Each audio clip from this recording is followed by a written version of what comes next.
ഉയിരിലലിയാൻ. രചനാ സംഭാഷണം രുദ്രാരുദ്രപ്രിയ. ഭക്ഷണം കഴിച്ചു കഴിഞ്ഞ് രണ്ടുപേരും റൂമിലേക്ക് പോയി. PGക്ക് ചേരാൻ താല്പര്യമുണ്ടെങ്കിൽ നമുക്ക് അഡ്മിഷൻ എടുക്കാം. അപ്പോൾ പിന്നെ ഈ കുട്ടിക്കളി മാറി അല്പം കൂടി പക്വത വരും. കാശി ഗൗരവത്തിൽ പറഞ്ഞു തുടങ്ങി. അവൻ്റെ ശബ്ദത്തിൽ ഗൗരവം നിറഞ്ഞപ്പോൾ കൺമണിക്ക് പേടിയായി. അടുത്ത വർഷം ഞാൻ ജോയിൻ ചെയ്യാൻ കാശിയേട്ടാ. പറയുമ്പോൾ കണ്ണ് നിറഞ്ഞു പെണ്ണിൻ്റെ. എന്നെ വഴക്ക് പറയല്ലേ. തിങ്ങി നിറഞ്ഞ പീലികൾക്കിടയിൽ ഞെങ്ങി ഞെരുങ്ങി കണ്ണുനീർത്തുള്ളി കവിളിൽ വീണ് ചിതറി. കാശി കാണും മുന്നേ അവൾ മുഖം അമർത്തി തുടച്ചുവെങ്കിലും അവനത് കൃത്യമായി കണ്ടു. നെക്സ്റ്റ് ഇയർ ആക്കാൻ ഇനിയും 6 മാസമുണ്ട്. അതുവരെ അമ്മണിയുടെ പിന്നാലെ ഓടിക്കളിച്ച് അസുഖം വരുത്തും. ദേഷ്യം ഒട്ടും കുറഞ്ഞില്ല കാശിക്ക്. ഒരാഴ്ച കൊണ്ട് പെണ്ണ് പകുതിയായി. കൺമണിക്ക് വല്ലാത്ത വിഷമം വന്നു.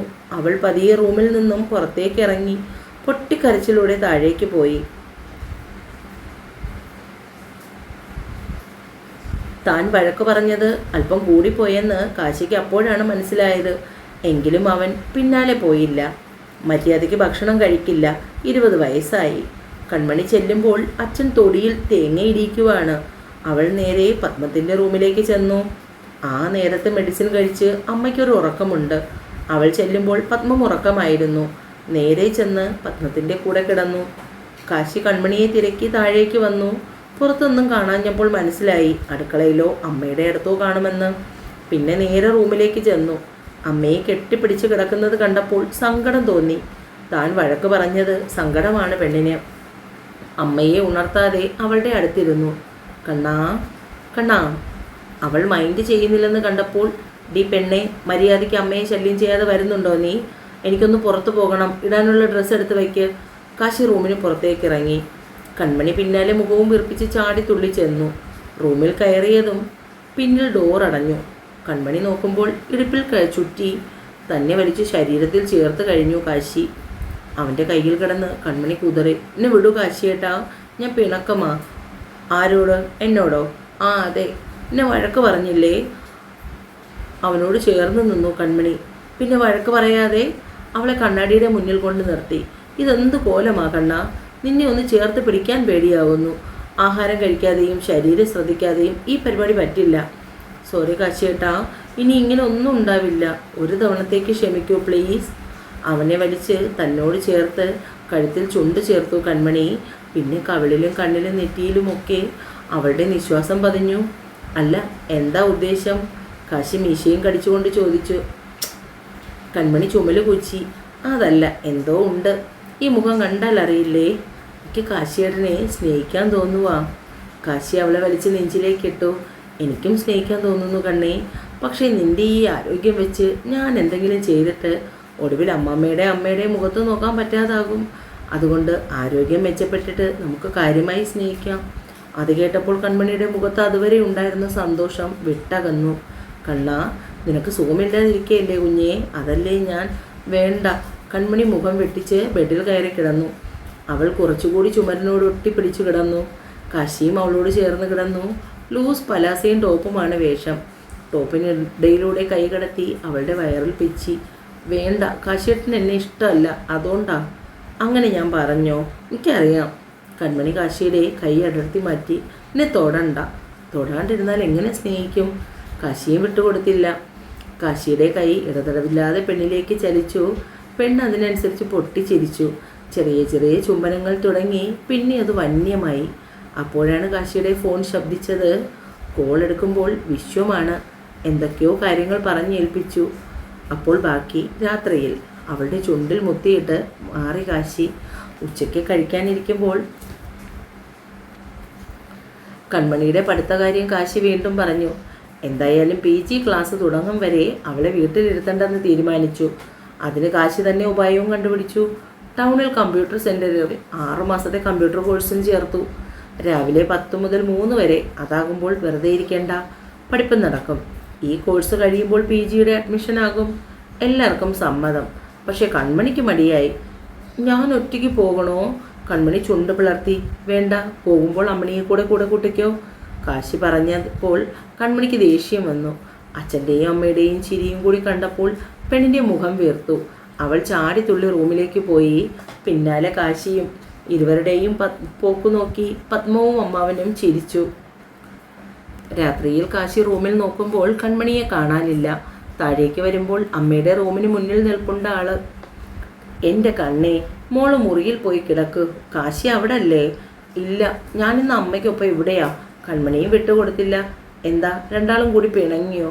എന്നെ ഇപ്പോൾ പഠിക്കാൻ വിടാം അത്രയും ആവേശം എന്താ കാശിയേട്ടന്? അമ്മയും അച്ഛനും അതിന് സൈഡ്. നിന്റെ നല്ലതിനല്ലേ കണ്ണേ? അവൾ ചുണ്ട് ചുളുക്കി. ആർക്കും എന്നെ ഇഷ്ടമല്ല. അങ്ങനെയാണോ? ഇവിടെ എല്ലാവർക്കും മോളെ ഇഷ്ടമല്ലേ? ഇവിടെ ഇങ്ങനെ നിന്നാൽ ആ ചെക്കൻ വന്ന് തൂക്കിയെടുത്ത് കൊണ്ടുപോകും. അത് വേണ്ടെങ്കിൽ റൂമിൽ പോവാൻ നോക്ക്. അമ്മയുടെ മോനാരാ? ഭീമസേനോ എന്നെ എടുത്തോണ്ട് പോകാൻ? പറഞ്ഞു കഴിഞ്ഞ് റൂമിന് പുറത്തേക്ക് ഇറങ്ങുമ്പോൾ മുന്നിൽ കൈയും കെട്ടി നിൽപ്പുണ്ട് കാശി. അവൾ ഞെട്ടൽ മറച്ചു പിടിച്ച് മുറിയിലേക്ക് പോയി. പിന്നാലെ കാശിയും. കൺമണി നേരത്തെ ബെഡിൽ കയറി സ്ഥലം പിടിച്ചു. കാശി അടുത്ത് ചേർന്ന് കിടന്നതും കൺമണി അവനെ തള്ളി മാറ്റി.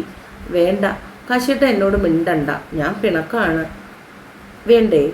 ഞാൻ കാശി അല്പം നീങ്ങി കിടന്നുകൊണ്ട് ചോദിച്ചു. വേണ്ട, കാശിയേട്ടൻ എന്നെ വഴക്ക് പറഞ്ഞില്ലേ? അതൊക്കെ പറയുന്നത് ഇഷ്ടമില്ലാഞ്ഞിട്ടാണെന്നാണോ കണ്ണൻ്റെ വിചാരം? പിന്നെ ഇഷ്ടമുണ്ടെങ്കിൽ ഇങ്ങനെ കളിയാക്കുകയും വഴക്ക് പറയുകയൊക്കെ ചെയ്യുമോ? കണ്ണാ, നീ പഠിച്ച് മിടുക്കിയാവണമെന്നല്ലേ അമ്മയുടെ ആഗ്രഹം? അമ്മയുടെ ആഗ്രഹം നടത്തി കൊടുക്കേണ്ടത് ആരാണ്? അതിനാണ് പഠിക്കാൻ പോകാമെന്ന് ഞാൻ പറയുന്നത്. അത് നിനക്ക് ഇത്ര സങ്കടമാണെങ്കിൽ പോകണ്ട. കാശി അത്രയും പറഞ്ഞുകൊണ്ട് തിരിഞ്ഞു കിടന്നു.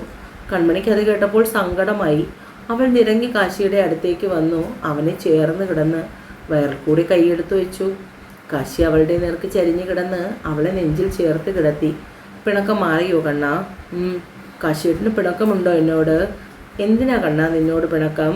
ഇരു കൈയും കൊണ്ട് അവളെ മുറുക്കി കെട്ടിപ്പിടിച്ചു. ഞാൻ കമ്പ്യൂട്ടർ കോഴ്സിന് പോകാം. അല്ലെങ്കിലും എൻ്റെ കുഞ്ഞ് മിടുക്കിയാണ്, എനിക്കറിയാമല്ലോ. എൻ്റെ പനി മാറി കാശിയേട്ടാ, എന്നെ ഇനി സ്നേഹിക്കാവോ? അവൻ്റെ താടിക്കിടയിലൂടെ വിരലുകൾ കടത്തിക്കൊണ്ട് കൺമണി ചോദിച്ചു. ഈ താടിയും മീശയും ഇത്തിരി വെട്ടി ഒതുക്കിയാൽ കാശിയേട്ടൻ്റെ ചുണ്ട് കുറച്ചുകൂടി കാണാൻ പറ്റും. അപ്പോൾ നല്ല രസമായിരിക്കും. ഇപ്പോൾ എന്നെ കാണാൻ കൊള്ളില്ലേ കണ്ണാ? എൻ്റെ കാശിയേട്ടൻ സുന്ദരനാ. പറച്ചിലിനൊപ്പം അവൻ്റെ ചുണ്ടിൽ അമർത്തി മുത്തി. ഒരുപാട് വാത്സല്യം തോന്നി കാശിക്ക് അവളോട്.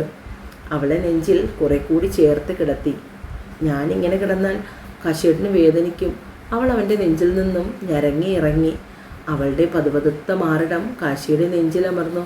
ഉള്ളിലെ അഗ്നിയെ ആളി കത്തിച്ചു. കണ്ണാ, അവളുടെ പിടയ്ക്കുന്ന കണ്ണുകളിൽ വശ്യതയോടുകൂടി കാശി നോക്കി.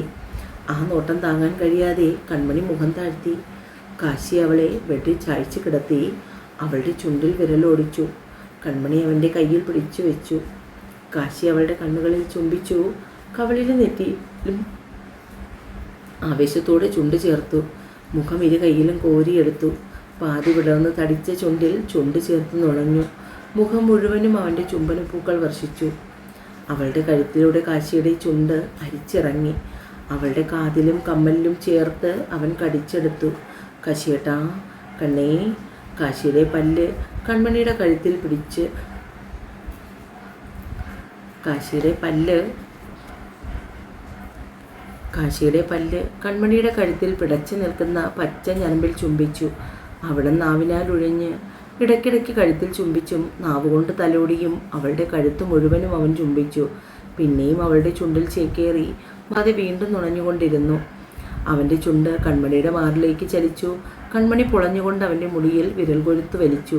പലയിടത്തും കാശിയുടെ പല്ലുകൾ പതിയെ താണു. അവളുടെ ശരീരമാകെ പൂത്തുലഞ്ഞുപോയി. കാശിയുടെ ചുണ്ടും നാവും പതിയുന്ന ഇടമെല്ലാം കുളിര് കോരുന്നു. ശരീരം തളർന്നു പോകുന്നു. തൊണ്ടയിലെന്തോ ഒന്ന് തടഞ്ഞു നിൽക്കുന്നു. നടുവ് വിളച്ചുയർന്നു. കാശി അവളുടെ വില്ലുപോലെ വളഞ്ഞ പുറംഭാഗം ഇടത് കൈയാൽ ചേർത്ത് പിടിച്ചു. ഉയർന്നു. അവളുടെ അധരത്തെ തൻ്റെ ചുണ്ടിനാൽ പൊതിഞ്ഞു പിടിച്ചു. കൺമണി ആവേശത്തിൽ കാശിയുടെ കൈ തടഞ്ഞു. കൂമ്പിപ്പോകുന്ന കണ്ണ് വലിച്ചു തുറന്നു. പക്ഷേ കൺമണി ആവേശത്തിൽ കാശിയുടെ കൈ തടഞ്ഞു. കൂമ്പിപ്പോകുന്ന കണ്ണ് വലിച്ചു തുറന്നു. പക്ഷേ രസച്ചരടിൽ അവ പിന്നെയും അടഞ്ഞുപോയി. ചുണ്ടിൽ നിന്നും കഴുത്തിലേക്ക് കാശിയുടെ ചുണ്ട് ചലിച്ചു. ഞെട്ടറ്റ താമര പോലെ അവൻ്റെ മാറിൽ കൺമണി പറ്റിച്ചേർന്നു. അവളുടെ മാറിടം ശ്വാസഗതിക്ക് അനുസൃതമായി ഉയർന്നു താന്നു. കണ്ണാ. അവളുടെ കവിളിൽ പതിയെ തട്ടി വിളിച്ചു കാശി. ഇനിയും പിടിച്ചു നിൽക്കാൻ വയ്യ കണ്ണാ. ഞാൻ എടുക്കട്ടെ? മുഴുവനായി സ്നേഹിച്ചോട്ടെ? കൺമണി സമ്മതം പോലെ തല വെട്ടിച്ചു. കാശിയുടെ കൈ അവളുടെ ടോപ്പിൽ പിടിമുറുക്കി. കൺമണിയുടെ ചുണ്ടിനെ ബന്ധിച്ചുകൊണ്ട് കാശി അവളുടെ ടോപ്പ് പതിയെ അഴിക്കാൻ തുടങ്ങി. ചെറിയ എതിർപ്പുകളെ അവൻ ആ ചുംബനം കൊണ്ട് നേരിട്ടു. കാശി അവളെ തന്നെ നോക്കി. കൺമണി വേഗം ബെഡ്ഷീറ്റ് വലിച്ചെടുത്തു. കാശി ബെഡ്ഷീറ്റ് പിടിച്ചു മാറ്റി. കണ്ണേ, പ്രണയം തിങ്ങി നിറഞ്ഞ കണ്ണുകളോടെ അവളുടെ ഇടുപ്പിന് മുകളിലുള്ള നഗ്നമേനിയിൽ കണ്ണുകൊണ്ടൊഴിഞ്ഞു. വെണ്ണക്കൽ ശില്പം തുടരും.